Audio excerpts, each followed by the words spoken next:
नाम है चाचा? खबर साहब, अच्छा बोलिए, माइक में बोलिए। कब से हैं आप यहाँ पे? मैं यहाँ साहब 30 साल से हूँ साहब। 30 साल। आपका जो जमीन है, कितना है जमीन आपका? मेरा जमीन है साहब 200 गज है साहब। 200 गज। क्या रजिस्ट्रेशन हुआ उसका? नहीं हुआ साहब, पता रजिस्ट्रेशन करने गए तो नहीं दिए, रजिस्ट्रेशन नहीं हुआ। अच्छा, और ये परमिशन दिए? हाँ परमिशन दिए सर। और म्यूनसिपल टैक्स भर रही है अब?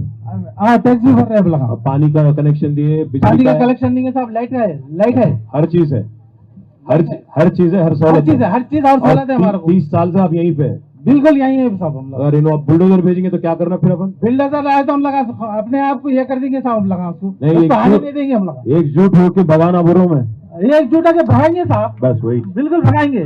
आप जैसे बुजुर्ग अगर आगे आए तो बहुत कुछ हो सकता है। बहुत बहुत शुक्रिया कमर भाई, बहुत बहुत शुक्रिया। అందరికీ నమస్కారము. నా పేరు ఉమా. అమ్మా గత 40 ఉమా గారా చెప్పు. గత 40 సంవత్సరాల నుంచి ఇక్కడ ఉన్నాను. 10 సంవత్సరాలు ఇదే లంకకు వచ్చి తులసిరామ్ నగర్ 10 సంవత్సరాలు నేను రెంట్కున్నాను.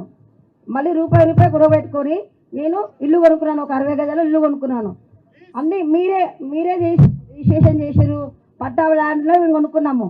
మాకు అమ్మినాక ఇప్పుడు ఏమంటారు అంటే మేము వచ్చి కూడా ఇప్పుడు 25 సంవత్సరాలు అవుతుంది మేము ఓన్ హౌస్కి.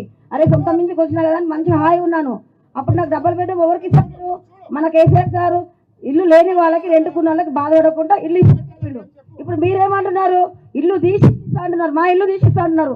కేసీఆర్ సార్ వాళ్ళు అట్లా ఇల్లు తీసిస్తారు కట్టలేదా? డబల్ బెడ్రూమ్లు ఇల్లు లేని వాళ్ళకి ఇల్లు ఇస్తారు ఒప్పుకున్నారు. మీరేమో మా ఇల్లు కూర్చి మీరు ఇస్తారు. అదేమన్నా మీకు న్యాయమా? చెప్పండి, మీకు న్యాయమా?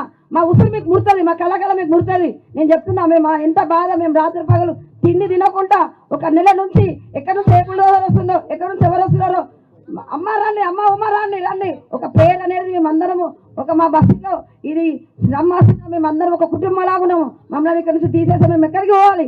ఎక్కడ బతకాలి? మేము 30 కిలోమీటర్ల మేము ఇస్తాము. మేము కాదంటే మా కేసీఆర్ సార్ కట్టిండు, మంచిగా కట్టిండు. అది ఎవరి కోసం కట్టిండు? ఎందుకు కట్టిండు? ఇల్లు లేని వాళ్ళకి ఇల్లు కట్టిండు. ఇల్లు తీసేస్తామని మీకు చెప్పలేదు. నేను చెప్తున్నాను, ఖబర్దార్ రేవంత్ రెడ్డి గారు, మా ఇళ్ళ జోలికి వస్తే మేము మర్యాద ఉండాలి. ఉమక్క మీరు ఇల్లు ఉమక్క ఇప్పుడు మీరు ఇంటికి మీకు మార్కింగ్ ఇచ్చిరా? మీకు ఇప్పుడు ఇంతకుముందు ఇచ్చారు. ఎప్పుడు ఇచ్చారు? సర్వే చేసిరు మార్కింగ్. సో మీ భయం ఏంటంటే ఆయన వచ్చి కూలగొడతారేమో అర్ధరాత్రి? 2 నెలల నుంచి తిండి తింటలేము సార్. మేము 2 నెలల నుంచి మేము అసలు ఉన్నామా, మేము భూమి మీద బతుకుతున్నామో కూడా మాకు తెలుస్తలేదు. మనిషి అంటే ఏం చెప్తున్నారు అధికారులు మీకు వచ్చి? ఏమంటారు అంటే మీ ఇల్లు ఎప్పుడు పోతుందో తెలియదు. ఏమైనా పైసలు ఇస్తామని చెప్తురా? ఒక డబుల్ బెడ్రూమ్ ఇస్తామని చెప్తారు. ఏం చెప్తలేము, మేము సర్వేకి వస్తున్నామని చెప్తున్నాం అంతే. సర్వేకి వస్తున్నాం, దొంగచాటుగా చేసిపోతున్నారు. దొంగచాటుగా వస్తున్నారు. ఆ పక్కకున్న మేము అడుగుతా ఏమంటారు అంటే ఏం లేదమ్మా మా సర్వే చేస్తున్నాం, మేము ఏం కాదంటారు. కానీ పక్కకున్న ఏమంటారు, అమ్మ మీ ఇల్లు పోతుంది అంటారు. అంటే మీకు సంజాయించుడు కానీ చెప్పుడు ఏమీ లేదు సార్. ఇల్లు పోతుందని మాత్రం చెప్తారు. ఇల్లు పోతుందని చెప్తారు. మరి పక్కకున్నాడు అంటే ఏం కాదంటారు. సర్వే మెల్లగా దొంగచాటుగా చదువు రాని వాళ్ళు చాలా మంది ఇక్కడ. అందరూ ఎవరు లేనప్పుడు అందరు డ్యూటీలో పోయినప్పుడు వచ్చి వాళ్ళ కరెంట్ బిల్లు తీసుకొని, మరి నల్ల బిల్లు తీసుకొని, లేదమ్మా మేము ఒకటి సర్వే. మీకు దమ్ము ఉంటే అందరు ఉన్నప్పుడు రావాలి. సండేలు శనివారం సాటర్డే సండే రావద్దు. మీరు మీటింగ్ పెట్టి చెప్పాలి, చెప్పకపోతే నడవదు. సాటర్డే సండే రాకుండా అందరిని పిలిచి చెప్పి అప్పుడు మేము అంటాం, ఒప్పుకుంటాం.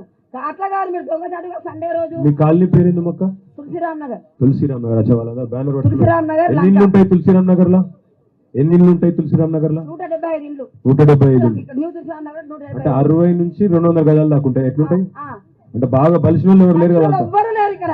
అంత పెద్ద పెద్ద వాళ్ళు అయితే ఎవరు లేరు. ఎవరు లేరు. రేవంత్ రెడ్డి అనగానే లెక్క అయితే ఎవరు లేరు. లేకనే రేవంత్ రెడ్డి అనగానే హైటెక్ సిటీలో కట్టుకుంటే, పంజాబ్లో కట్టుకుంటే, లేకనే ఇక్కడ కట్టుకున్నాం ఇల్లు. అన్నగానికి ఏమో మంచిగా కాపాడుతుండే, మీకేమో గుల్ల కొడుతుంది. ఆయన నోటీస్ చేస్తున్నాడు, ఉన్నామమ్మా మంచిగా ఉండండి అని ఇస్తున్నాడు. మాకేమో బుల్లగా పెట్టి నొప్పిస్తా ఉంటున్నాడు. మాకు న్యాయమా? అన్నకో న్యాయం, మాకో న్యాయమా?